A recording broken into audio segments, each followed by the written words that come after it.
please write next topic, and this topic is also very important. It is related to Mohr circles only. That is properties of Mohr circle. Properties of Mohr circle. Now इसमें first property लिखिए. First property, that is center of Mohr circle always lies on x-axis, or you can say sigma x. So Mohr circle का जो center है वो हमेशा कहाँ पे lie करेगा? Mohr circle का center हमेशा एक्स एक्सिस पे लाई करेगा या सिग्मा एक्सिस पे लाई करेगा, क्योंकि वाई एक्सिस का जो कोऑर्डिनेट है, सेंटर का जो वाई एक्सिस वाला कोऑर्डिनेट है, दैट इज 0. हमने पढ़ा है सेंटर के कोऑर्डिनेट क्या है? Sigma X plus sigma Y by 2 comma 0. So Y axis का coordinate is 0. So always in always centre जो है वो कहाँ पे लाई करेगा? एक्स एक्सिस पे. अगर सेंटर हमेशा एक्स एक्सिस पे लाई करता है, इसका मतलब क्या है?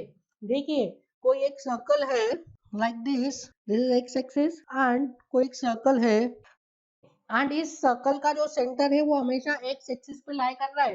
अब इसको एक्स एक्सिस में आप कहीं भी मूव कर लीजिए लाइक दिस, कहीं पर भी मूव कर लीजिए एक्स एक्सिस पे. इसका मतलब क्या है? इसका मतलब ये है कि ये जो सर्कल है ये हमेशा क्या होगा? ये सर्कल हमेशा एक्स एक्सिस के अबाउट सिमेट्रिकल होगा. देख लीजिए, आप इसको कहीं भी मूव करिए, आप एक्स एक्सिस में कहीं भी मूव करिए, आपको एक्स एक्सिस के अबाउट क्या होगा? ये सिमेट्रिकल होगा. सो अगर ये सर्कल का सेंटर एक्स एक्सिस पे लाई कर रहा है, दैट मींस एक्स एक्सिस के अबाउट ये हमेशा क्या होगा? एक्स एक्सिस के अबाउट हमेशा सिमेट्रिकल होगा. सो अगर किसी सर्कल का सेंटर एक्स एक्सिस पे है तो वो एक्स एक्सिस के अबाउट हमेशा क्या होगा? सिमेट्रिकल होगा. सो इसमें लिखिए, it means Mohr circle will always be symmetrical about x-axis, or you can write sigma axis. So x-axis या sigma axis के about क्या होगा? इसका ये हमेशा Mohr circle हमेशा symmetrical होगा. Now next property देखिए, next property, Mohr circle always cuts sigma axis at 2 points. Mohr circle always cuts sigma axis at 2 points. हमने जो फिगर देखा था उनमें इन पॉइंट्स को हमने लिखा है A and B. ठीक है. सो Mohr circle सिग्मा एक्सिस को कितने पॉइंट्स पे कट करेगा? 2 पॉइंट्स पे हमेशा. अब मुझे ये बताइए, अगर कोई सर्कल, कोई भी कर्व है वो एक्स एक्सिस को इंटरसेक्ट कर रहा है. ठीक है, कोई भी कर्व है वो एक्स एक्सिस को इंटरसेक्ट कर रहा है. Suppose this is point A, this is point B, this is a curve. अगर कोई कर्व एक्स एक्सिस को इंटरसेक्ट करता है, मतलब उसमें उस पॉइंट पर, उस कर्व में उस पॉइंट पर वाई कोऑर्डिनेट कितना है? 0. सो जिस पॉइंट पे कर्व एक्स एक्सिस को कट करेगा वहां पे वाई कोऑर्डिनेट 0 होता है. जिस पॉइंट पे कर्व वाई एक्सिस को कट करेगा वहां पे एक्स कोऑर्डिनेट 0 होता है. कहने का मतलब ये है कि अगर मोहर सर्कल सिग्मा एक्सिस को 2 पॉइंट्स पे कट कर रहा है, तो उन 2 पॉइंट पर y कोऑर्डिनेट क्या होगा? 0 होगा. एंड y कोऑर्डिनेट क्या रिप्रेजेंट करता है? y कोऑर्डिनेट किसी भी पॉइंट का मोहर सर्कल पे रिप्रेजेंट करता है शियर स्ट्रेस. मतलब जिन 2 पॉइंट्स पे मोहर सर्कल सिग्मा एक्सिस को इंटरसेक्ट कर रहा है, उन 2 पॉइंट्स पर y coordinate that is shear stress is 0. तो जिन पॉइंट पर शियर स्ट्रेस 0 होता है, उन पॉइंट को, उसको हम क्या बोलते हैं? उसको हम बोलते हैं प्रिंसिपल प्लेन. सो जिन पॉइंट्स पर मोहर सर्कल सिग्मा एक्सिस को इंटरसेक्ट करेगा, वो पॉइंट्स क्या रिप्रेजेंट करेंगे? वो पॉइंट्स रिप्रेजेंट करेंगे principal plane. So that means the coordinates of these 2 points, for our case it is A and B, represents major and minor principal plane. ठीक है, क्या रिप्रेजेंट करते हैं ये points? Major and minor principal planes को represent करते हैं. और इन पे जो स्ट्रेसेस आती है इन दोनों पॉइंट्स पे, उनको क्या रिप्रेजेंट करते हैं? Major and minor principal stress. Now next property लिखिए, for the case of pure shear. अब ये पॉइंट लिखने से पहले हम समझते हैं प्योर शेयर को. सो प्योर शेयर के लिए मोहर सर्कल को थोड़ा सा समझते हैं. Suppose this is a element and this element is subjected to pure shear. ठीक है, मतलब क्या है? इस पे कोई भी नॉर्मल स्ट्रेस नहीं लग रहे, सिर्फ और सिर्फ क्या लग रहा है? शेयर स्ट्रेस लग रहे हैं. नाउ इसके लिए मुझे मोहर सर्कल बनाना है. This is tau X Y, this is tau X Y. So sigma X कितना हो गया? 0. सिग्मा वाई कितना हो गया? 0. टाउ एक्स वाई कितना हो गया? It is tau X Y. ठीक है.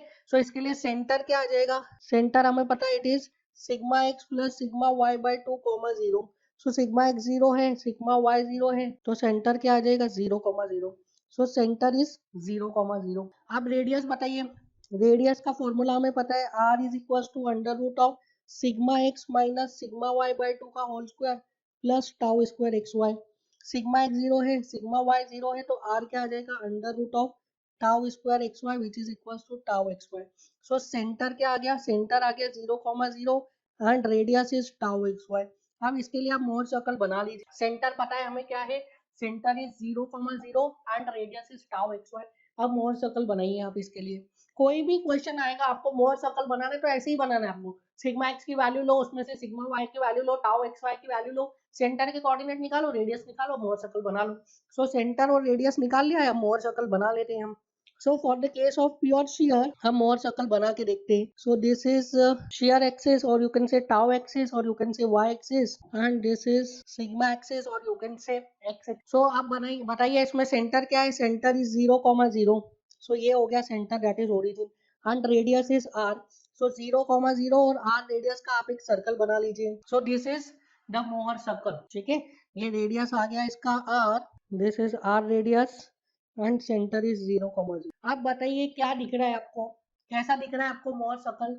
So for the condition of pure shear Mohr circle कैसा आता है, Mohr circle is symmetrical about both axis, that is X axis के अबाउट भी सिमेट्रिकल होगा, वाई एक्सिस के अबाउट भी सिमेट्रिकल होगा. ठीक है, so for the condition of pure shear पहला रिजल्ट क्या है, Mohr circle will be symmetrical about both X and Y axis. अब दूसरी चीज मुझे बताओ, दूसरा रिजल्ट देखते हैं. This is point A, this is point B. मतलब क्या है, पॉइंट ए एंड बी हमारे लिए दीज आर प्रिंसिपल प्लेन्स, और यहाँ पे जो कोऑर्डिनेट्स होंगे वो क्या रिप्रेजेंट करेंगे, प्रिंसिपल स्ट्रेस. तो पॉइंट ए के कोऑर्डिनेट बताओ, पॉइंट ए के कोऑर्डिनेट. सो अगर पॉइंट ए के कोऑर्डिनेट देखूं मैं, तो पॉइंट ए पे वाई कोऑर्डिनेट तो 0 है, वो तो स्वाभाविक है. एक्स कोऑर्डिनेट कितना आ रहा है, इट इज आर, रेडियस ही आएगा X coordinate. Similarly point B पर देखिए एक्स कोऑर्डिनेट कितना आ रहा है, X coordinate is also R. Point B पर भी एक्स कोऑर्डिनेट क्या आ रहा है, आर. पॉइंट ए पर भी एक्स कोऑर्डिनेट क्या आ रहा है, are. that means in the case of pure shear major principal stress is equals to what, minor principal stress. The magnitude of major principal stress is equals to the magnitude of minor principal stress. but दोनों का sense देखिए, दोनों का sense will be different. एक positive है तो दूसरा negative है. So major principal stress and minor principal stress are equal in magnitude and opposite in nature. ठीक है, so in the case of pure shear Mohr circle क्या हो जाता है, Mohr circle will be symmetrical about both the axis, और you can see the centre of Mohr circle will lie at 0,0 and the value of major principal stress and minor principal stress are equal in magnitude and opposite in nature. अब next देखिए, determine the value of maximum shear stress. This is point C, point D. Point C के coordinates बताइए, point C के coordinate are 0,r. Point सी का coordinate क्या हो गया, it is 0,r. That means the value of maximum shear stress is how much, r. in the case of pure shear the value of maximum shear stress is r, that is nothing but tau. Point D के भी coordinate यही आएंगे 0,r, that is the value of maximum shear stress is tau xy. अब बताइए normal stress on the plane of maximum shear. So normal stress क्या बताएगा, point सी का x coordinate. Point सी का एक्स कोऑर्डिनेट क्या देगा आपको, normal stress on the plane of maximum shear. तो जल्दी से बता दो क्या है, जल्दी से बता दो कितना आ रहा है, it is 0. Yes, it is 0.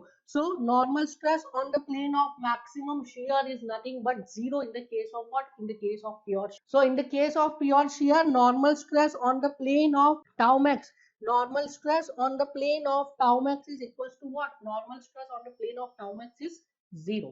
So कितनी जल्दी आपको रिजल्ट्स मिल रहे हैं, आप देख रहे हैं, इन फ्रैक्शन ऑफ सेकंड्स आपको सब रिजल्ट्स मिल रहे हैं.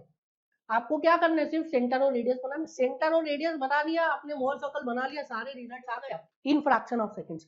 सो normal stress on the plane of maximum shear is how much. तो आप लिखिए इसके result. For the case of pure shear Mohr circle will be symmetrical about both the axis, that is its center will coincide with 0,0, that is origin. ठीक है, center will coincide with 0,0 origin. so center के coordinates क्या हो जाएंगे, center will be 0,0. Radius क्या हो गया, tau xy. तो सिग्मा 1 क्या हो जाएगा, c plus r, that is plus tau xy, and sigma 2 क्या हो जाएगा, it is c minus r, that is minus tau xy. tau max कितना हो जाएगा, tau max it is equals to r, that is tau xy, and sigma on the plane of tau max हो जाएगा, it is c, which is equals to what, 0. sigma on the plane of tau max क्या होता है, c, which is equals to 0. now इसके बाद आप next property लिखिए, property number 4. इसको आप अच्छे से समझेगा. if stress on an element are equal and alike on two mutually perpendicular planes without any shear stress on those planes, then Mohr's circle will reduce to a point lying on x-axis, or you can say sigma axis. Such a loading is called as hydrostatic loading. Now इस case में क्या बोल रहा है, इस case में बोल रहा है कि स्ट्रेस एलिमेंट पे ऐसे स्ट्रेसेस है कि दोनों परपेंडिकुलर प्लेन्स पे जो नॉर्मल स्ट्रेस लग रहा है वो इक्वल है. इक्वल एंड अलाइक मतलब same in magnitude and same in nature. So मैं एक एलिमेंट बना रहा हूँ. So this is a element and this element is subjected to normal stress. Sigma x is equals to sigma and sigma y is also equals to sigma. Sigma x भी sigma है, sigma y भी sigma है, and shear stress is what, 0. There is no shear stress. So इस case में जो Mohr circle बनेगा वो कैसा बनेगा आप बताइए. इसके सेंटर की कोऑर्डिनेट्स बोलिए. Centre will be equals to sigma x plus sigma y by 2 comma 0 होता है ना. So it is sigma plus sigma by 2 comma 0 which is equals to what, sigma. और रेडियस क्या हो जाएगा, radius will be equals to under root of sigma x minus sigma y by 2 का whole square plus tau square xy. So it is nothing but sigma x is sigma y is also sigma upon 2 whole square, tau square 0. So it is 0 plus 0, radius 0. So in this case क्या होगा, Mohr circle का radius will be 0. Centre है sigma and radius is 0. आप बताइए वो कौन सा circle है जिसका रेडियस 0 हो सकता है. अगर सर्कल का आपने रेडियस 0 कर दिया तो वो क्या हो जाएगा, that will represent a point. So in this case अगर ऐसा कोई कंडीशन आ रहा है जिसमें स्ट्रेस एलिमेंट में दोनों म्यूचुअली परपेंडिकुलर प्लेन्स पे stresses are equal and alike, मतलब equal and magnitude, equal in magnitude and same nature, in that case equal and alike, that is equal in magnitude and same nature without any shear stress on those plane, तो उस case में क्या होगा, उस case में Mohr circle will be reduce to a point, will be a point. ठीक है. And वो पॉइंट कहाँ पे लाई करेगा, ऑफ कोर्स सिग्मा एक्सिस पे या एक्स एक्सिस पे लाई करेगा, क्योंकि हमें पता है कि सेंटर कहाँ पे लाई करता है मोहर सर्कल का, हमेशा सिग्मा एक्सिस पे. सो इन दिस केस क्या होगा, Mohr circle will reduce to a point. अब आप मुझे बताइए, हम इसके बारे में डिस्कस कर चुके हैं कि इस तरीके का स्ट्रेस कंडीशन कहाँ पे आता है.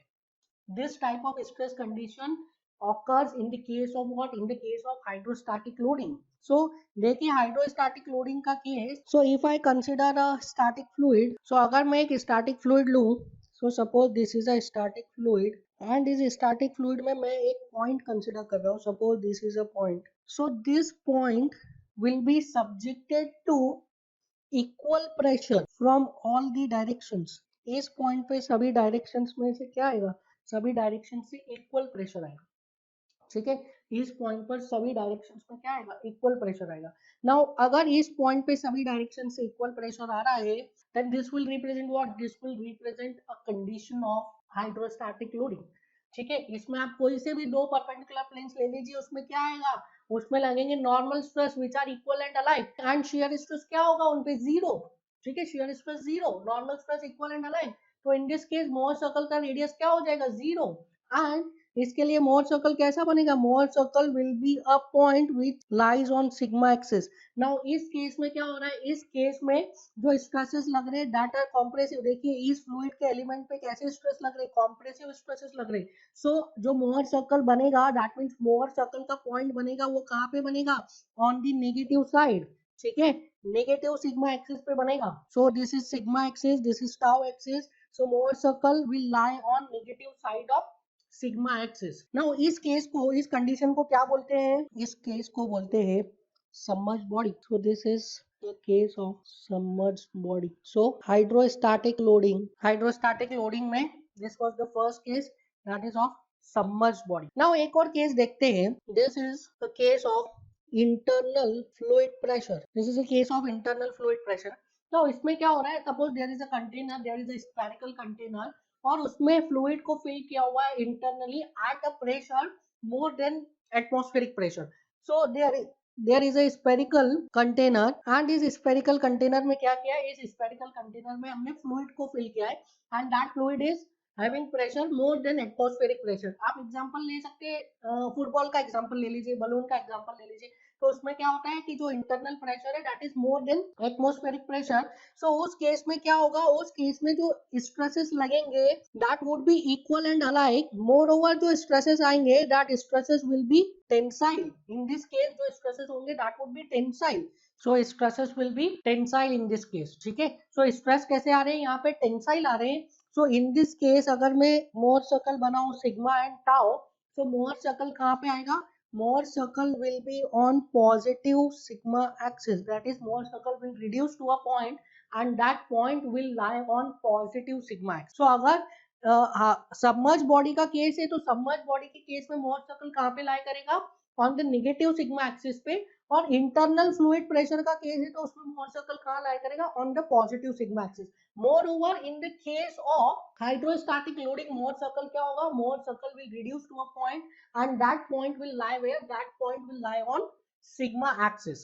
Now अब यहाँ पे बताइए how many number of principal planes are there in this case. इस केस में कितने number of principal planes हैं, आप मुझे बताइए इस केस में कितने number of principal planes हैं. So you will say या तो 1 बोलोगे या तो आप infinite बोलोगे. तो आप बताइए इसमें वन प्रिंसिपल प्लेन है या इनफाइनाइट प्रिंसिपल प्लेन है. आप देखिए इन दिस केस, किसी भी केस में देख लो, इन दिस केस किसी भी प्लेन पे क्या शियर स्ट्रेस लग रहा है, किसी भी प्लेन पे शियर स्ट्रेस नहीं लग रहा है. And on every plane the value of normal stress is equal. So that means कितने नंबर ऑफ प्रिंसिपल प्लेन हो गए, infinite number of principal plane हो गए.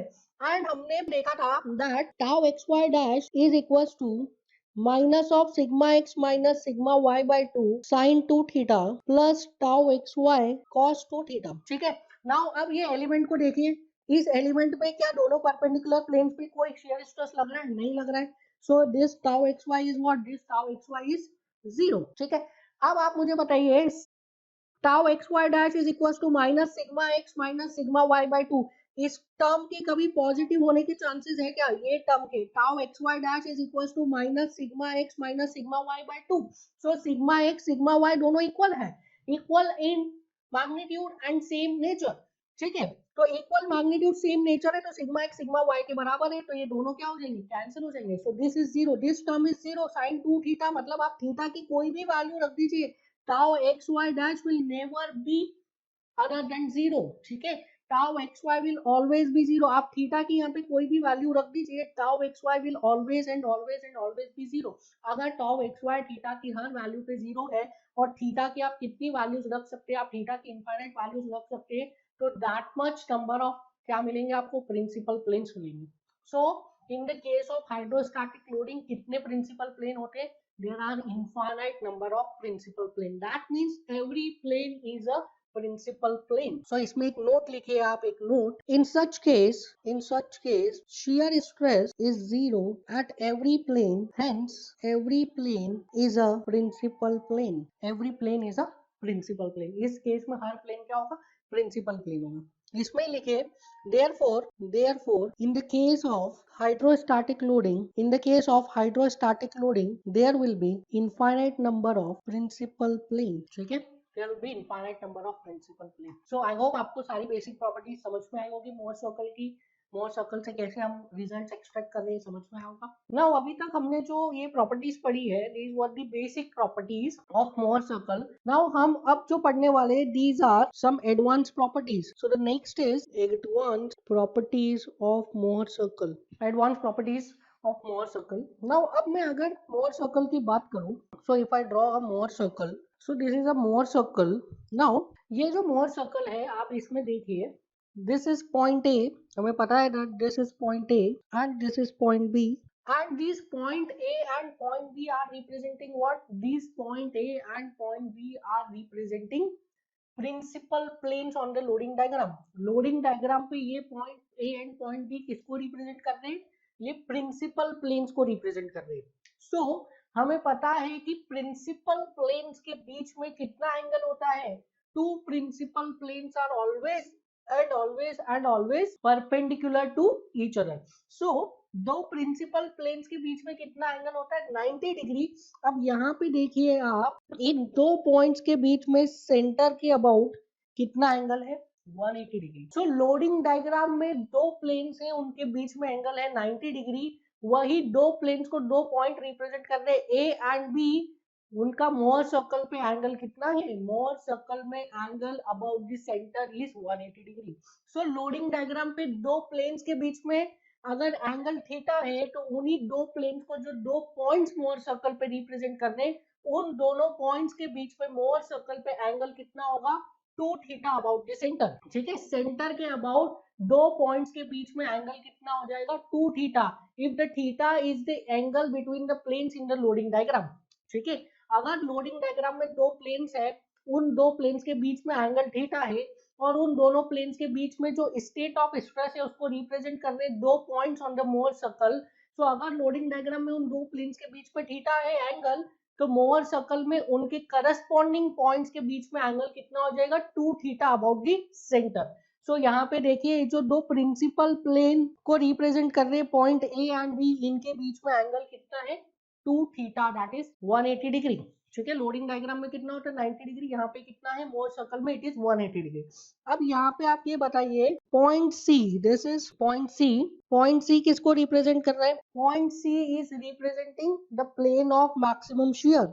Similarly, point D is also representing the plane of maximum shear. अब हमें पता है कि प्रिंसिपल प्लेन और प्लेन ऑफ मैक्सिमम शियर के बीच में कितना एंगल होता है in the loading diagram it is 45 degree. ठीक है, हमें पता है ना कि maximum shear occurs at an angle of 45 degree and 135 degree from the principal plane. तो यहाँ पे देखिए आप यहाँ पे जो प्रिंसिपल प्लेन को कौन रिप्रेजेंट कर रहा है point A and plane of maximum shear को रिप्रेजेंट कर रहा है पॉइंट सी. इन दोनों पॉइंट्स के बीच में कितना एंगल है अबाउट द सेंटर इन दोनों पॉइंट्स के बीच में द एंगल इज 90 डिग्री. तो लोडिंग डायग्राम में अगर दो प्लेन्स के बीच में एंगल है 45 डिग्री तो यहाँ पे कितना एंगल हो गया मोर सर्कल में उन दो प्लेन्स के बीच में एंगल हो गया 90 डिग्री. सो लोडिंग डायग्राम में अगर दो प्लेन्स के बीच में एंगल है थीटा तो मोहर सर्कल पे उन दोनों प्लेन्स को रिप्रेजेंट करने वाले पॉइंट्स के बीच में एंगल कितना हो जाएगा 2 theta about the center. So please write down a note in this. If the angle between two planes on loading diagram is theta, then the angle between the points which is representing the stress condition corresponding to these two planes on Mohr circle will be 2 theta. Okay? So the angle between two planes on the loading diagram is theta.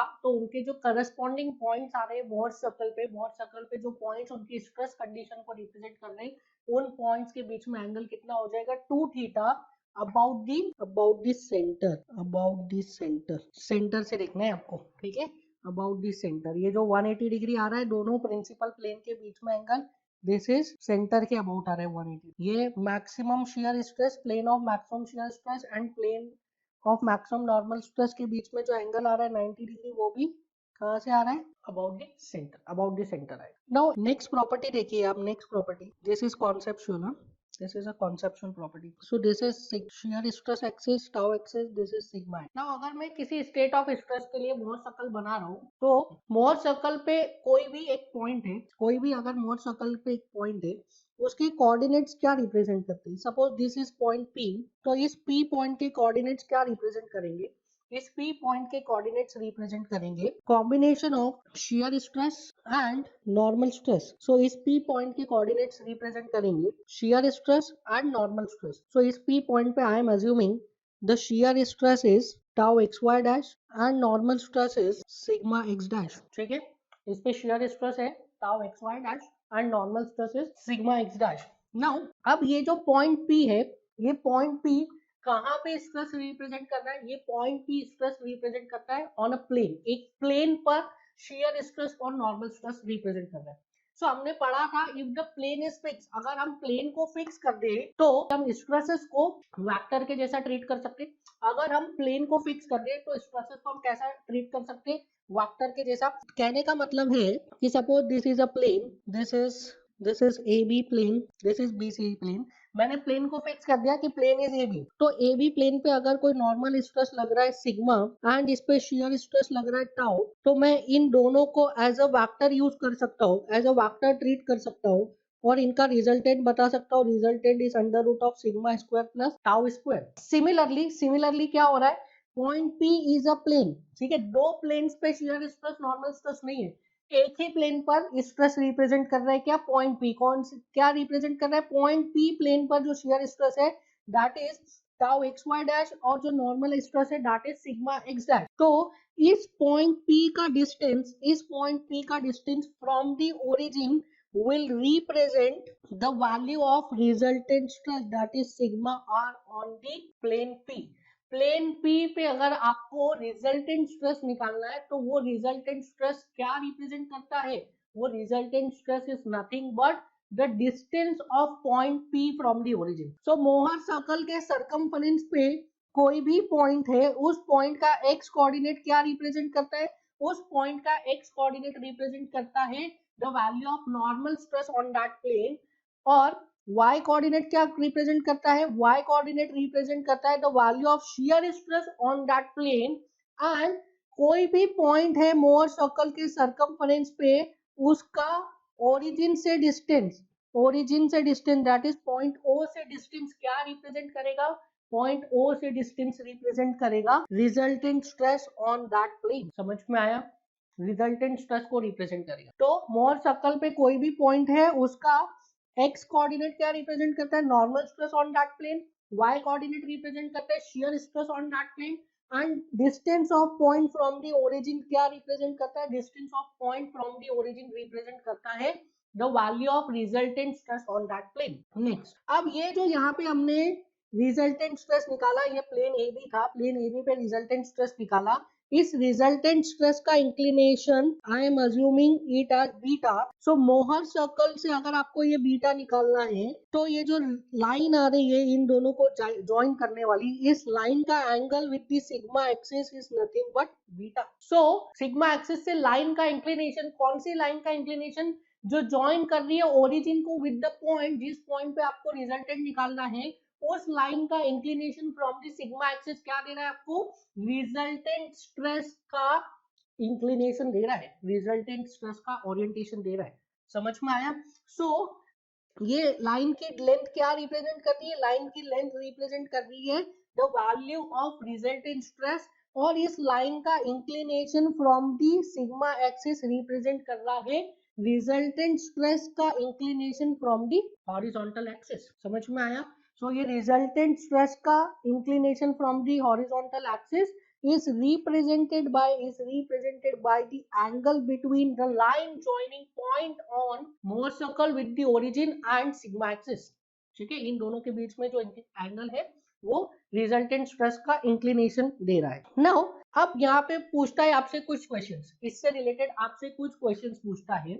आपसे सबसे पहला question ये पूछता है कि वो plane बताइए जिस प्लेन पर सिग्मा आर की वैल्यू मैक्सिमम हो, वो प्लेन बताइए जिस प्लेन पर सिग्मा आर की वैल्यू मैक्सिमम होगी। तो आप देखिए सिग्मा आर की मैक्सिमम वैल्यू कहां पे आएगी, सिग्मा आर की maximum value will be at point A. So point A वो प्लेन है जिस प्लेन पर क्या है, सिग्मा आर की वैल्यू मैक्सिमम है। और पॉइंट ए कौन से प्लेन को रिप्रेजेंट कर रहा है, पॉइंट ए रिप्रेजेंट कर रहा है principal plane, major principal plane को। सो मेजर प्रिंसिपल प्लेन वो प्लेन है जिसपे की रिजल्टेंट स्ट्रेस की वैल्यू क्या आती है, रिजल्टेंट स्ट्रेस की वैल्यू मैक्सिमम आती है। सेकंड क्वेश्चन आपसे पूछता है वो प्लेन बताइए जिस प्लेन पर रिजल्टेंट स्ट्रेस की वैल्यू मिनिमम होगी। तो रिजल्टेंट स्ट्रेस की मिनिमम वैल्यू कहां पे होगी, रिजल्टेंट स्ट्रेस की मिनिमम वैल्यू होगी माइनर प्रिंसिपल प्लेन पे। देखिए इस प्लेन पर इस पॉइंट का distance from the origin will be minimum ना, बी पॉइंट का डिस्टेंस ओरिजिन से मिनिमम होगा, ए पॉइंट का डिस्टेंस ओरिजिन से मैक्सिमम है, दैट मींस ए पॉइंट पे रिजल्टेंट स्ट्रेस मैक्सिमम है। सिमिलरली बी पॉइंट का जो डिस्टेंस है वो क्या है, ओरिजिन से मिनिमम है, दैट मींस बी पॉइंट पे क्या है, resultant stress will B minimum. So the minimum value of resultant stress occurs on the plane of minor principal stress। ठीक है, माइनर प्रिंसिपल प्लेन पे क्या आएगा, माइनर प्रिंसिपल प्लेन पे minimum value of resultant stress आएगी। Third जो result है वो आपसे पूछता है थर्ड रिजल्ट आपसे पूछता है कि वो प्लेन बताइए जिस प्लेन पर ये बीटा मैक्सिमम होगा। वो प्लेन बताइए जिस प्लेन पर ये बीटा मैक्सिमम होगा। समझ में आया क्वेश्चन? वो प्लेन बताना है जिस प्लेन पर रिजल्टेंट स्ट्रेस का inclination with the sigma axis is maximum. Resultant stress का inclination with the sigma axis is maximum. तो इसमें स्टूडेंट आंसर देते हैं कि पॉइंट सी को ज्वाइन कर दीजिए। पॉइंट सी क्या है? It is the plane of maximum shear. Point C को ज्वाइन कर दीजिए ओरिजिन से, तो आपको मिल जाएगा वो प्लेन जिसपे की बीटा की वैल्यू मैक्सिमम आएगी। But this is wrong, this is wrong, this is absolutely wrong. Point C पर आपको बीटा मैक्स नहीं मिलेगा। अगर आप पॉइंट सी को ज्वाइन करोगे रिजल्टेंट से तो बीटा मैक्स नहीं मिलेगा। बीटा मैक्स कब मिलेगा आपको?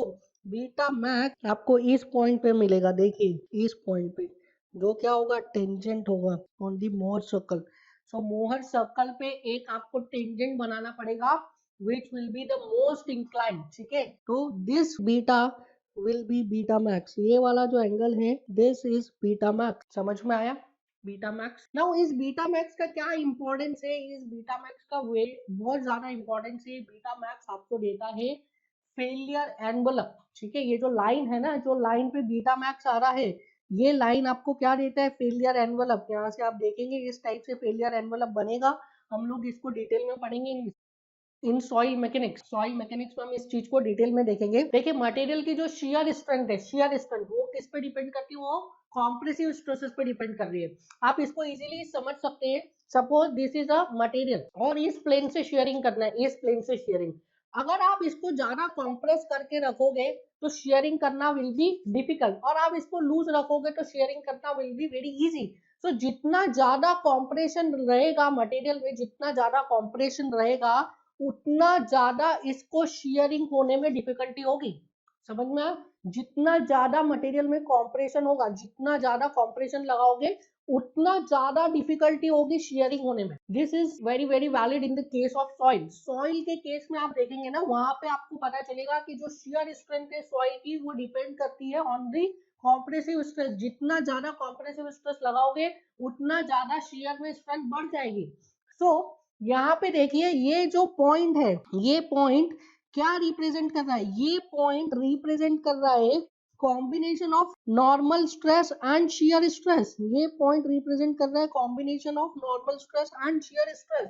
और ये थीटा क्या रिप्रेजेंट कर रहा है? ये थीटा रिप्रेजेंट कर रहा है ratio of shear stress to normal stress. ये थीटा रिप्रेजेंट कर रहा है the ratio of shear stress to normal stress. मतलब नॉर्मल स्ट्रेस के कंपैरिजन में कितना शियर स्ट्रेस लग रहा है। समझ में आया? नॉर्मल स्ट्रेस के कंपैरिजन में कितना शियर स्ट्रेस लग रहा है ये देता है this beta max. That is why ये बीटा मैक्स का बहुत ज्यादा इंपॉर्टेंस है, particularly in the case of soil. ठीक है, ये बीटा मैक्स क्या दे रहा है? ये बीटा मैक्स रेशो दे रहा है, ratio of shear stress to normal stress. And this ratio is very very very important because shear strength किसी भी मटेरियल की आप कैसे डिफाइन करेंगे, वो डिपेंड करेगी उस पर कितने कॉम्प्रेसिव स्ट्रेस लग रहे हैं। अगर कॉम्प्रेसिव स्ट्रेस बढ़ा दोगे आप मटेरियल पे तो उसकी शियर स्ट्रेंथ बढ़ जाएगी, उसमें शियरिंग होने की चांसेस कम हो जाएंगे। दैट इज व्हाई ये जो लाइन है, इस लाइन से हम क्या निकालते हैं? फेलियर एनवलप निकालते हैं। उसको हम डिटेल में पढ़ेंगे इन स्ट्रेंथ ऑफ मटेरियल कि अगर स्ट्रेस का combination that is normal stress and shear stress का कॉम्बिनेशन अगर इस लाइन के ऊपर आ जाता है तो मटेरियल फेल हो जाता है, and normal stress shear stress का कॉम्बिनेशन इस लाइन के नीचे रहता है तो मटेरियल फेल नहीं होता है। इसका फिजिकली बहुत इंपॉर्टेंस है, वो हम लोग देखेंगे स्ट्रेंथ ऑफ मटेरियल। सो अभी के लिए आपको क्या समझना है? अभी के लिए ये समझना है, यहाँ से इस जो हम प्रॉपर्टी पढ़ रहे हैं इस प्रॉपर्टी से आपको ये समझना है कि मैक्सिमम रिजल्टेंट स्ट्रेस कहाँ पे आ रहा है? मैक्सिमम रिजल्टेंट स्ट्रेस आ रहा है on the major principal plane, minimum resultant stress आ रहा है on the minor principal plane, and ये जो लाइन है, ये लाइन जो टेंजेंट है on the Mohr circle from the origin, origin से मोहर सर्कल पे एक टेंजेंट बनाई है। ये जो लाइन है, ये लाइन क्या रिप्रेजेंट कर रही है? ये लाइन रिप्रेजेंट कर रही है maximum inclination of resultant stress from the sigma. Sigma से रिजल्टेंट स्ट्रेस का मैक्सिमम इंक्लिनेशन रिप्रेजेंट कर रही है। सो इससे रिजल्ट लिखिए, result distance of any point from origin, distance of any point on Mohr circle from origin represents resultant stress corresponding to plane on loading diagram और loading element. ठीक है, सो किसी point का मोहर सर्कल पे किसी point का distance from the origin क्या represent करता है, वो रिप्रेजेंट करता है resultant stress. So sigma r is equals to under root of sigma x dash square plus tau xy dash square. Similarly, beta is equals to angle of resultant stress on the plane with respect to normal of the plane. ठीक है, तो beta क्या represent कर रहा है, beta represent कर रहा है angle of resultant stress with respect to normal on the plane. So can I write tan beta क्या लिख सकते हैं आप यहाँ से, tan beta it is equals to tau xy dash upon sigma x dash. यहाँ से देखिए tan beta tau xy dash upon sigma x dash. So tan beta is nothing but equals to tau xy dash upon sigma x dash. Now इसके बाद next result लिखिए आप, next result at major principal plane resultant stress is maximum and at minor principal plane resultant stress is minimum. ठीक है, major principal plane पे क्या है, resultant stress maximum है, माइनर प्रिंसिपल प्लेन पे resultant stress is minimum. Now अब यहाँ से एक और रिजल्ट आपको निकालना है, you have to calculate, exam में आपसे पूछेगा the value of beta max. So we want to calculate the value of beta max. तो बीटा मैक्स की वैल्यू कैलकुलेट करिए. सो अभी यहाँ पे थोड़ा सा मैं इसको ईज आउट कर देता हूँ. अगर मैं इस point, suppose I am writing this point as F, ठीक है, दिस पॉइंट इज एफ. अगर इस पॉइंट एफ को मैं ज्वाइन करूं with this center C, so this angle will be how much, 90 degree, because tangent is always perpendicular to radius. So can I write sine beta max. Sine theta क्या होता है, sine theta is perpendicular upon hypotenuse. So this is hypotenuse and this is perpendicular. So perpendicular क्या हो गया, CF and hypotenuse is OC. OC is what? OC is nothing but center. तो center के coordinate क्या होते हैं, sigma 1 plus sigma 2 by 2. And CF is what? CF is radius. Radius के coordinate क्या होते हैं, it is sigma 1 minus sigma 2 by 2 and upon sigma 1 plus sigma 2 by 2. So from here you can write the value of sin beta max is equals to sigma 1 minus sigma 2 upon sigma 1 plus sigma 2. And this result is very important, क्योंकि ये result को easily calculate नहीं किया जा सकता है, Mohr circle से ही ये रिजल्ट सबसे इजीली आता है. That is the value of sin beta max is equals to sigma 1 minus sigma 2 upon sigma 1 plus sigma 2. This result is very important. Analytically आप इस रिजल्ट को इजीली कैलकुलेट नहीं कर सकते. अगर आपको इंक्लिनेशन निकालना है किसका, उस प्लेन का जो कि मैक्सिमम इंक्लिनेशन पे है फ्रॉम दी नॉर्मल, तो आपको ये ग्राफिकल मेथड से ही निकालना पड़ेगा. That is sine beta max is equals to sigma 1 minus sigma 2 upon sigma 1 plus sigma 2. Now we are going to discuss about numericals. अब हम थोड़े कुछ न्यूमेरिकल्स प्रैक्टिस करेंगे ताकि जो भी कॉन्सेप्ट्स आप अभी पढ़ के आए हैं उस पे आपका अच्छे से होल्ड हो जाए, अच्छे से ग्रास्प हो जाए. So the first numerical is in front of you. For the given Mohr circle, determine major principal stress, minor principal stress, maximum shear stress and normal stress in the plane of maximum shear stress. So आपको क्या बताना है, आपको बताना है sigma 1, sigma 2 and tau max, और आपको बताना है normal stress on the plane of tau max. So आप देखिए सिग्मा 1 तो आप डायरेक्टली निकाल सकते हैं इसमें. This point represents the point of major principal stress and this point represent the point of minor principal stress. तो पॉइंट ए पर एक्स कोऑर्डिनेट कितना है, पॉइंट ए पर X coordinate is 20. So sigma 1 कितना हो जाएगा, 20. सिग्मा 2 देखिए point B पर एक्स कोऑर्डिनेट क्या है, तो सिग्मा 2 विल बी -4. अब कई स्टूडेंट्स क्या गलती करते हैं यहाँ पे कि सिग्मा 2 की वैल्यू लिख देते हैं 4. Sigma 2 is not 4, sigma 2 is -4. फिर क्या पूछा है आपसे, maximum shear stress. Maximum shear stress क्या होगा, maximum shear stress will be the radius. So हमें पता है टाउ मैक्स क्या होता है, टाउ मैक्स इज रेडियस, और हमें क्या पता है tau max is sigma 1 minus sigma 2 by 2 in the modulus. तो सिग्मा 1 क्या है 20 minus sigma 2 is minus 4 divided by 2, so this is nothing but equals to 12। So tau max कितना आ गया 12। यहाँ से आप रेडियस भी निकाल सकते हैं। देखिए इस सर्कल का डायमीटर कितना है, इट इज 20 प्लस 4, डायमीटर 24 है तो रेडियस कितना हो जाएगा 12। तो टाउ मैक्स कितना आ जाएगा 12, टाउ मैक्स इज 12 मेगापास्कल। फिर क्या पूछा है, फिर पूछा है आपसे normal stress on the plane of maximum shear stress. अब देखिए ये मोर सर्कल में मैक्सिमम शियर स्ट्रेस का प्लेन कौन सा है, मैक्सिमम शियर स्ट्रेस का प्लेन वो है जिसपे कि y कोऑर्डिनेट इज मैक्सिमम। तो आप देखिए मैक्सिमम y कोऑर्डिनेट कहाँ पे आ रहा है, on this plane and this plane, so this is C and D। So is this C point and D point are representing plane of maximum shear stress. तो आपको नॉर्मल स्ट्रेस निकालना है on the plane of maximum shear stress. कैसे निकालेंगे, इन points का, ये C point and D point का आपको क्या निकालना है, x कोऑर्डिनेट। तो C एंड D पॉइंट का x कोऑर्डिनेट निकालिए। तो C point and D point का x कोऑर्डिनेट क्या है, it is nothing but the centre of circle. तो सेंटर ऑफ सर्कल का हमें कोऑर्डिनेट पता है, center of circle this is equals to sigma x plus sigma y by 2, so which is equals to nothing but sigma 1 plus sigma 2 by 2। so sigma 1 कितना है 20, sigma 2 is minus 4 divided by 2, that is 16 by 2, 8 megapascal। so normal stress on the plane of tau max is nothing but 8 megapascal। normal stress on the plane of tau max is how much, it is 8 megapascal। so it was a simple numerical, easy numerical था ये, you can easily solve this। now next numerical देखिए, next numerical is in front of you, this is a multiple select type, ठीक है, this is a multiple select type of numerical। इसमें एक option भी सही हो सकता है, दो भी सही हो सकते हैं, तीन भी सही हो सकते हैं, चारों भी सही हो सकते हैं, ठीक है। आपको जितने भी सही आंसर है उतने पे टिक लगाना है, ठीक है। The state of stress at a point in a body is given by sigma x is minus 8 megapascal, so दिया है sigma x is minus 8 megapascal, sigma y is 4 megapascal and tau xy is also 8 megapascal। so sigma x दिया है minus 8, sigma y दिया है 4, tau xy दिया है 8 megapascal। what you have to do, आपको options check करने हैं। now option check करने से पहले हम इसके लिए मोर सर्कल बना सकते हैं क्या, तो मोर सर्कल बनाने के लिए हमें क्या चाहिए, मोर सर्कल बनाने के लिए हमें सेंटर के कोऑर्डिनेट्स चाहिए और रेडियस चाहिए। तो क्या यहाँ से हम सेंटर के कोऑर्डिनेट एंड रेडियस निकाल सकते हैं, डेफिनेटली हम सेंटर के कोऑर्डिनेट एंड रेडियस निकाल सकते हैं।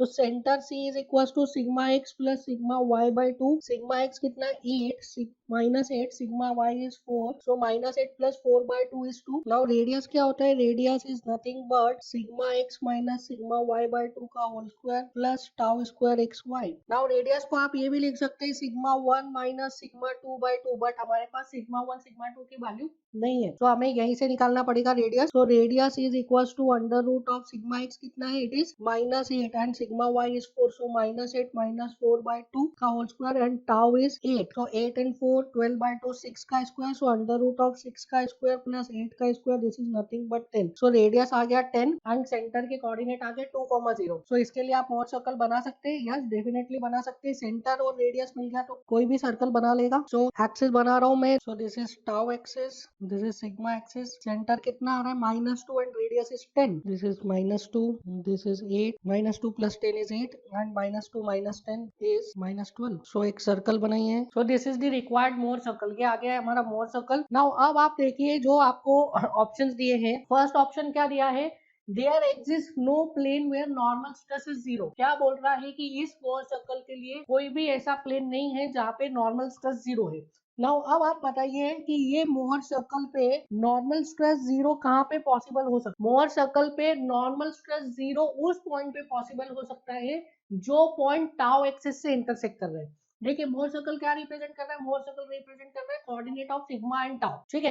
तो सिग्मा 0 कहाँ पे होगा, उस पॉइंट पे जो पॉइंट टाउ एक्सिस पे। तो अगर मोहर सर्कल टाउ एक्सिस से इंटरसेक्ट कर रहा है उस पॉइंट पे क्या होगा, सिग्मा की वैल्यू 0। नाउ इसमें क्या बोल रहा है, there exist no plane where normal stress is 0। That means कि मोहर सर्कल किसी भी पॉइंट पे टाउ एक्सिस से इंटरसेक्ट नहीं कर रहा है। बट यहाँ पे आप क्लियरली देख सकते हैं कि मोहर सर्कल इन दो पॉइंट्स पे टाउ एक्सिस से इंटरसेक्ट कर रहा है। Suppose this is point P and this is point Q। तो point P and point Q पे क्या हो रहा है, मोहर सर्कल टाउ एक्सिस से इंटरसेक्ट कर रहा है। दैट मींस यहाँ पे point P and point Q ऐसे पॉइंट्स है जिसपे कि जिसपे कि नॉर्मल स्ट्रेस की वैल्यू 0 है। So point P and point Q पे नॉर्मल स्ट्रेस की वैल्यू 0 है। That means this option is wrong. कोई इसमें ये बोल रहा है कि there exist no plane where normal stress is 0, but यहाँ पे दो प्लेन्स ऐसे एग्जिस्ट कर रहे हैं जिसपे कि नॉर्मल स्ट्रेस 0 है। सेकंड क्या है, there exist at least one plane where normal stress is 0। बोल रहा है कम से कम एक प्लेन ऐसा है जिसपे कि नॉर्मल स्ट्रेस 0 है। तो सही है भाई, यहाँ पे तो दो प्लेन्स ऐसे आ रहे हैं P एंड Q जिसपे कि नॉर्मल स्ट्रेस 0 है, तो ये सही है। Option 2 is correct. ऑप्शन 3 देखिए, there exists no plane where shear stress is 0. Now there exists no plane where shear stress is 0. अब मोहर सर्कल पे किस पॉइंट पर shear stress 0 होगा? मोहर सर्कल पे उस पॉइंट पे shear stress 0 होगा जो पॉइंट सिग्मा एक्सिस से इंटरसेक्ट करेगा। देखिए मोहर सर्कल पे कोई भी पॉइंट क्या रिप्रेजेंट कर रहा है? रिप्रेजेंट कर रहा है coordinate of sigma and tau is normal stress and shear stress के कोऑर्डिनेट को रिप्रेजेंट कर रहा है ना। नॉर्मल स्ट्रेस का कोऑर्डिनेट वहां पे 0 होगा जो पॉइंट शियर स्ट्रेस की एक्सिस पे लाई करेगा, दैट इज टाउ एक्सिस पे लाई करेगा, एंड शियर स्ट्रेस उस पॉइंट पे 0 होगा जो पॉइंट नॉर्मल स्ट्रेस की एक्सिस पे दैट इज सिग्मा एक्सिस पे लाई करेगा। तो यहाँ पे पॉइंट 3 में क्या बोल रहा है, ऑप्शन 3 में क्या बोल रहा है, there exist no plane where shear stress is 0।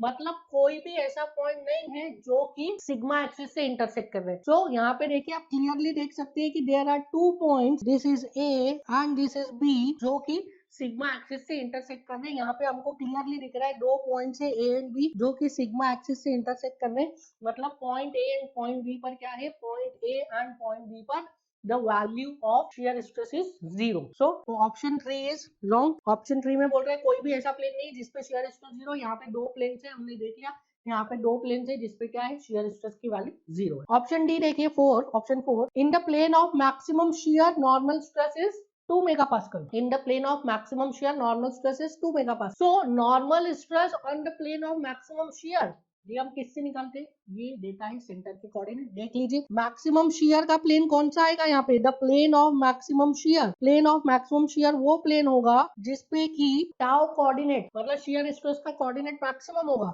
So these are the points which representing the plane of maximum shear। कौन से पॉइंट्स है ये, C एंड D। तो सी और डी पॉइंट्स क्या रिप्रेजेंट कर रहे हैं, the plane of maximum shear. अब इन पॉइंट्स का जो सिग्मा एक्सिस का कोऑर्डिनेट है वो क्या देगा, normal stress on this plane C and D. तो सी एंड डी पे आपको नॉर्मल स्ट्रेस निकालना है, तो सी एंड डी का क्या निकालना पड़ेगा, आपको सिग्मा कोऑर्डिनेट निकालना पड़ेगा। तो सिग्मा कोऑर्डिनेट आप निकाल लीजिए सी एंड डी का।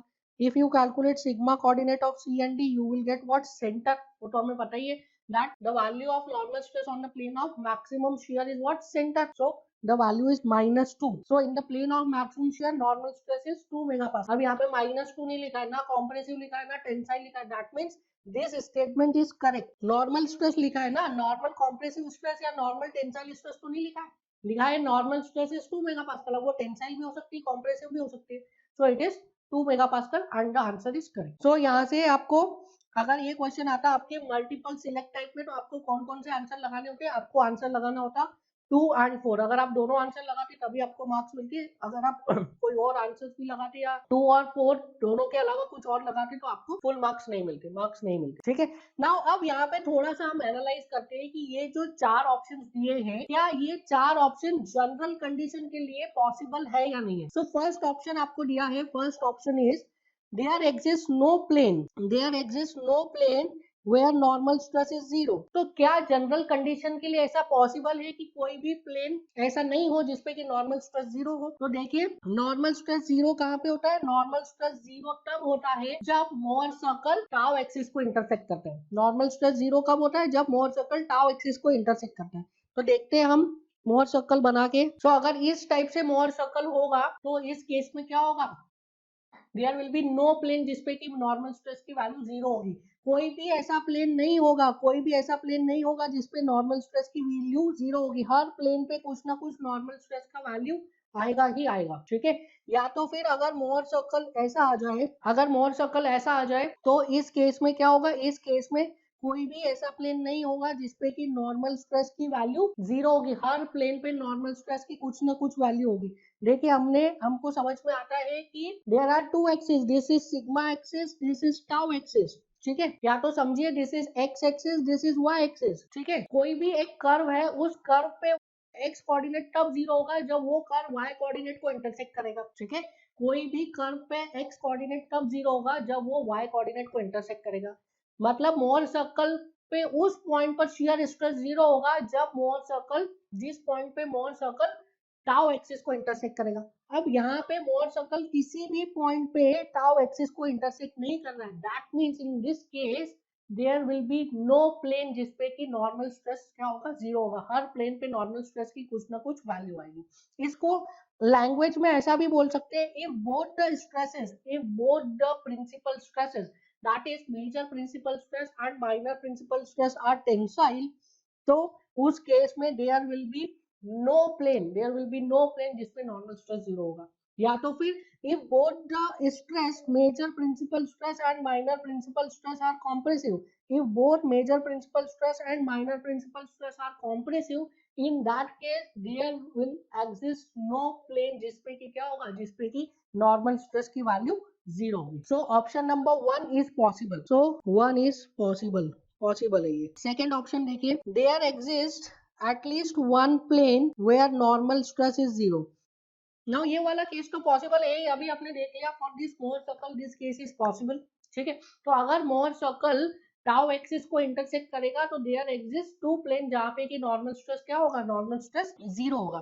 Third case, there exist no plane where shear stress is 0, there exist no plane where shear stress is 0। देखिए क्या ये पॉसिबल है। थर्ड वाला केस क्या बोल रहा है, there exist no plane where shear stress is 0, मतलब कोई भी ऐसा प्लेन नहीं है जिसपे कि शियर स्ट्रेस 0 आ, ठीक है। अगर कोई भी ऐसा प्लेन नहीं है जिसपे शियर स्ट्रेस 0 आ रहा है, दैट मींस जो मोहर सर्कल है वो सिग्मा एक्सिस को इंटरसेक्ट ही नहीं कर रहा है, ठीक है। दैट मींस मोहर सर्कल सिग्मा एक्सिस को इंटरसेक्ट ही नहीं कर रहा है, ठीक है।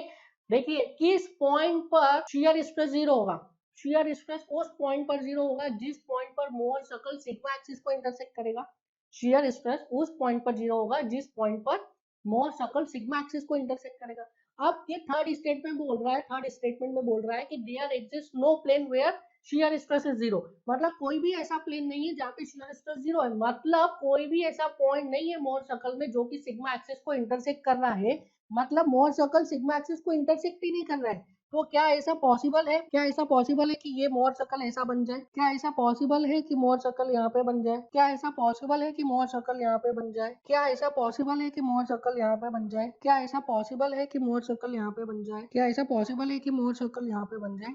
So this is not possible, ये कंडीशन पॉसिबल नहीं है, बिकॉज हमने पहले ही पढ़ लिया in the properties of Mohr circle that more circle is always symmetrical about sigma axis, sigma axis के अबाउट मोर सर्कल क्या होता है, हमेशा सिमेट्रिकल होता है। So this option 3 is not possible, किसी भी केस के लिए ये पॉसिबल नहीं है, this is not possible, wrong, this is wrong, ठीक है।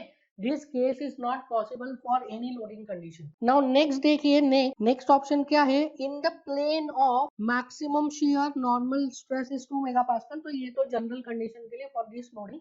सो मैक्सिमम शियर में नॉर्मल स्ट्रेस की वैल्यू आपको दी है। अच्छा यहाँ पे 2 मेगापास्कल की जगह अगर 0 मेगापास्कल होता तो, अगर यहाँ पे 2 की जगह 0 मेगापास्कल होता तो बताइए, in the plane of maximum shear normal stress is 0 megapascal, क्या ये पॉसिबल है। In the plane of maximum shear normal stress is 0 megapascal, मतलब जिस प्लेन पर मैक्सिमम शियर आ रहा है उस प्लेन पर नॉर्मल स्ट्रेस कितना है, normal stress is 0 megapascal, normal stress is 0। तो जिस प्लेन पर मैक्सिमम शियर आता है उस प्लेन पर नॉर्मल स्ट्रेस क्या होता है, उस प्लेन पर normal stress is nothing but centre. तो क्या ये पॉसिबल है कि मोर सर्कल का जो सेंटर है वो ओरिजिन से कोइंसाइड हो जाए, नॉर्मल स्ट्रेस 0 मतलब सेंटर का कोऑर्डिनेट 0, तो क्या ये पॉसिबल है कि मोर सर्कल सेंटर से कोइंसाइड हो जाए, मोर सर्कल का सेंटर ओरिजिन से कोइंसाइड हो जाए। Yes this is possible. कब पॉसिबल है, in the case of, so possible in the case of pure shear, this is possible in the case of pure shear, ठीक है।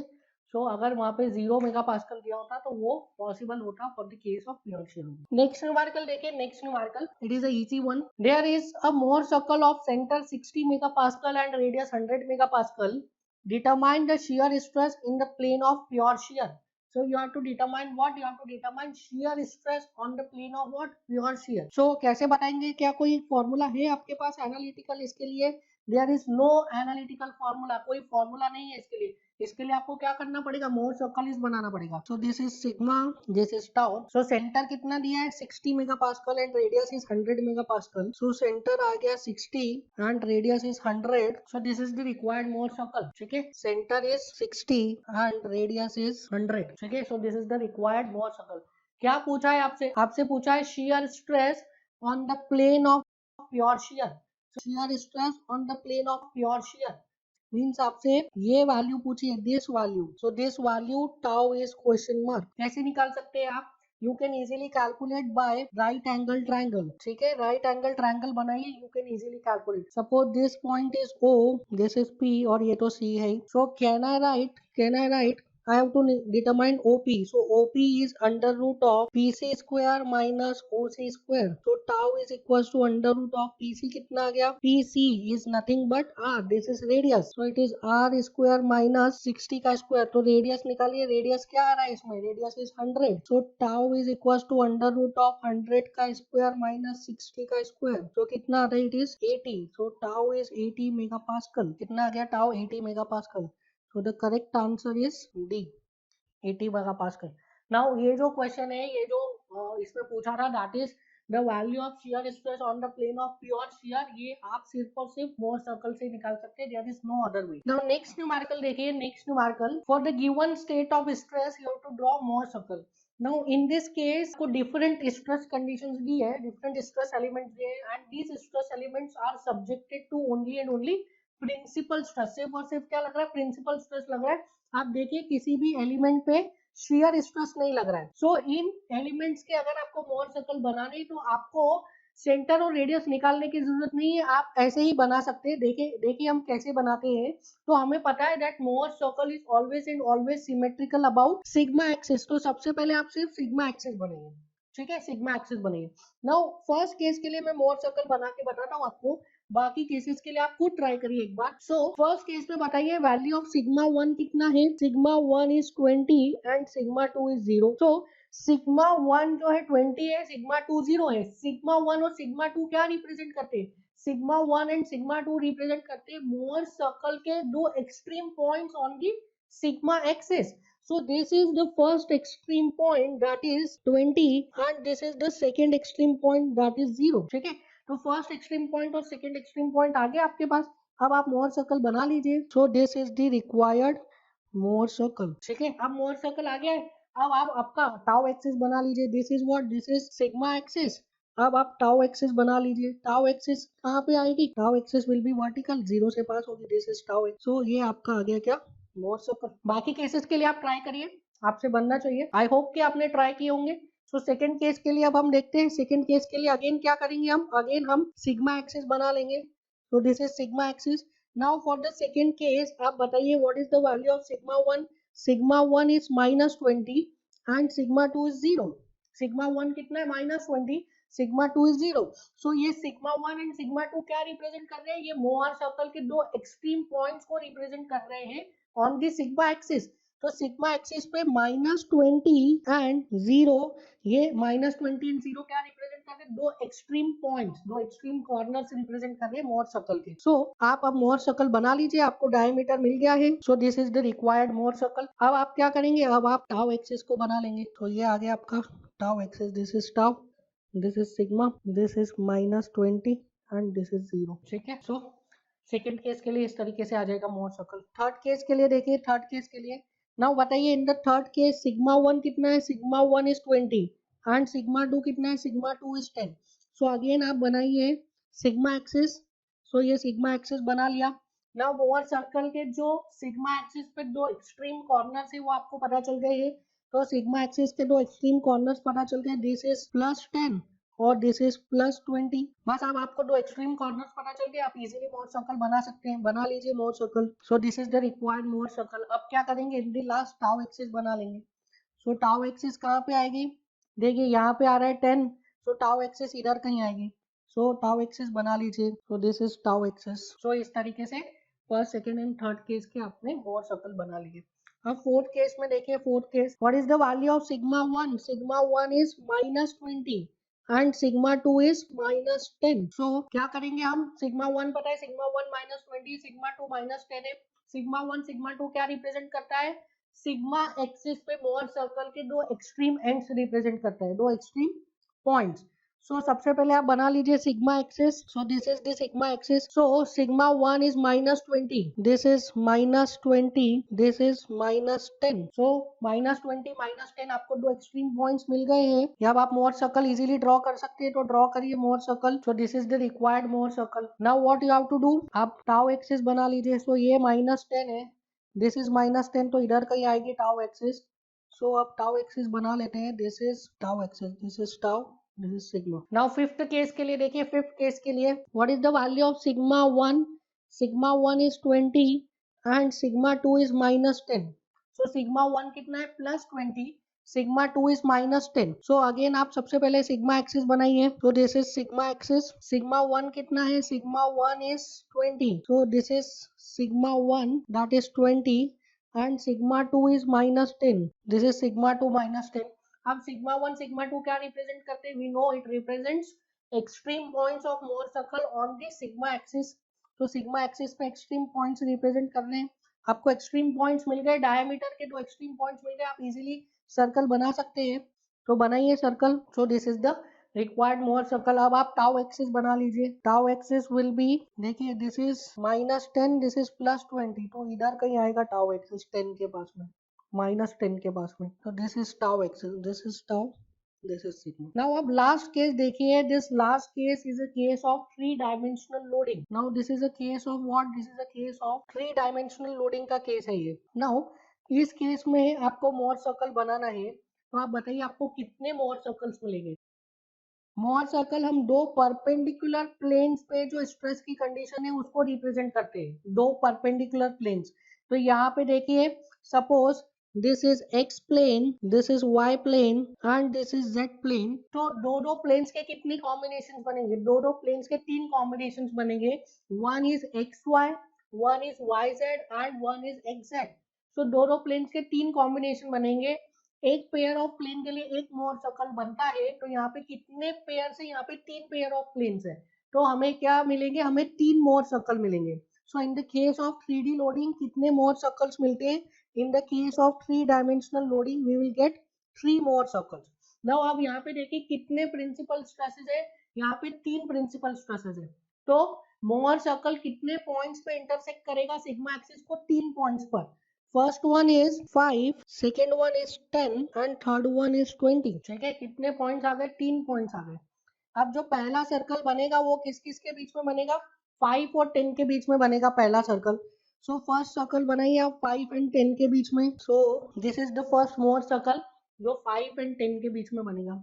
नाउ सेकंड जो Mohr circle बनेगा वो बनेगा 10 और 20 के बीच में। This is the second Mohr circle जो हमने बनाया है 10 और 20 के बीच में। Here stress is 10। एंड जो थर्ड मोहर सर्कल बनेगा वो किसके बीच में बनेगा, वो 5 एंड 20 के बीच में बनेगा। So the third Mohr circle will be between 5 and 20. So the third circle will be between 5 and 20 like this. ठीक है? So this is representing Mohr circle for 3 dimensional stress condition.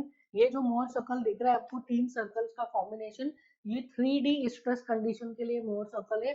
Although this is not in your syllabus, but एक general idea होना जरूरी है, कई बार interview में आपसे पूछ लेता है, तो वहां पे आप सिलेबस का बहाना नहीं बोल सकते। सो ये जो है this is Mohr circle for 3D case. So I hope कि आपको मोहर सर्कल से रिलेटेड सभी कॉन्सेप्ट समझ में आए होंगे। In the next class we will discuss further about Mohr circle, कुछ कंस्ट्रक्शनल डिटेल्स देखेंगे और देखेंगे कि मोहर सर्कल को ग्राफिकली कैसे बनाते हैं। So this is it for the today's class, will meet in the next class. Thank you.